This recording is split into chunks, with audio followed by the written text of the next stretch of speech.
अब हम बोलेंगे तो बोलोगे कि बोलते हैं, लेकिन क्या करें, अब नाम है तो है।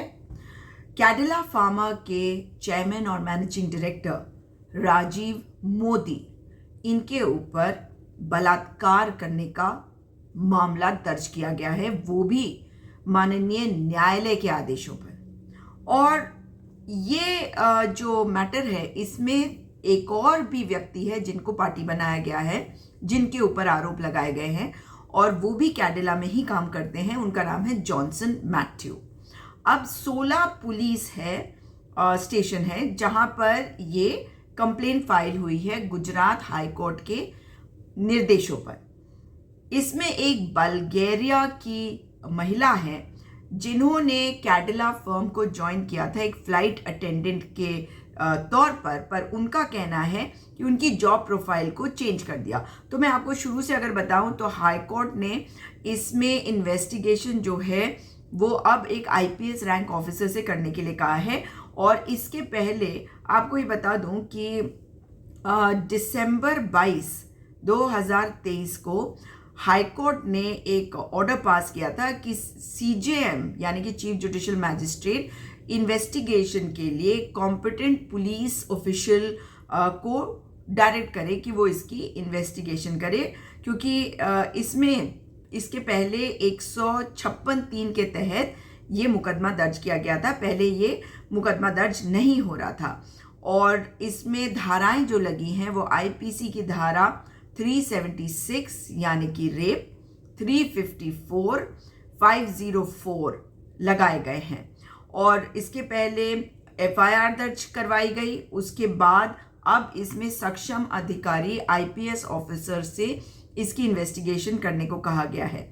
अब इस पूरे मामले में बताया गया है कि 24 नवंबर 2022 को ये बल्गेरिया की युवती यहाँ काम करने आई कैडिला कंपनी में, मगर उनका जॉब प्रोफाइल जो है वो बदल दिया गया। वो फ्लाइट अटेंडेंट यानी कि एयर हॉस्टेस बनने के लिए आई, लेकिन उनको बटलर यानी कि जो घर में लोग होते हैं, सब तरह के काम करते हैं, खाना भी सर्व कर देते हैं, दरवाज़ा भी खोल देते हैं, उस तरह से और पर्सनल अटेंडेंट बना दिया गया। और उनका काम था कि वो हर वक्त चेयरमैन और मैनेजिंग डायरेक्टर के साथ रहेंगी, यानी कि राजीव मोदी जी के साथ।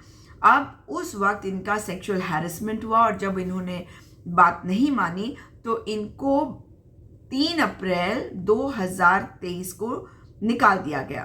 तब इन्होंने बल्गेरियन एम्बेसी को लिखा और फॉरेन रजिस्ट्रेशन ऑफिस को यानी कि FRRO को लिखा, लेकिन उनका कहना है कि उनके ऊपर दबाव डाला गया कि वो महिला पुलिस स्टेशन में एफिडेविट दे कि उनका समझौता हो गया है और वो अपने कंप्लेंट वापस ले रही है, और इसके एवज में उनको 24 लाख रुपए मिले हैं।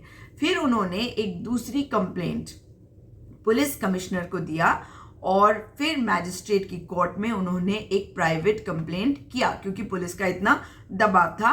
और उसके बाद कोर्ट ने उनकी ये जो कंप्लेंट है इसको डिसमिस कर दिया। हाई कोर्ट ने मगर पाया कि मैजिस्ट्रेट का काम था कि कंप्लेनेंट की जो कंप्लेंट है उसे पुलिस इन्वेस्टिगेशन के लिए भेजा जाना चाहिए और 156(3) सीआरपीसी के तहत ये एफआईआर के तौर पर रजिस्टर होना चाहिए, और क्योंकि ऑफेंसेस जो है वो कॉग्निजेबल ऑफेंस थे। उसके बाद जो एविडेंस है वो ईमेल्स, टेक्स्ट मैसेजेस और भी डॉक्यूमेंट्स हैं वो सब सबमिट करेंगे। अब उनकी वेरिफिकेशन होगी, उनकी इन्वेस्टिगेशन करी जाएगी।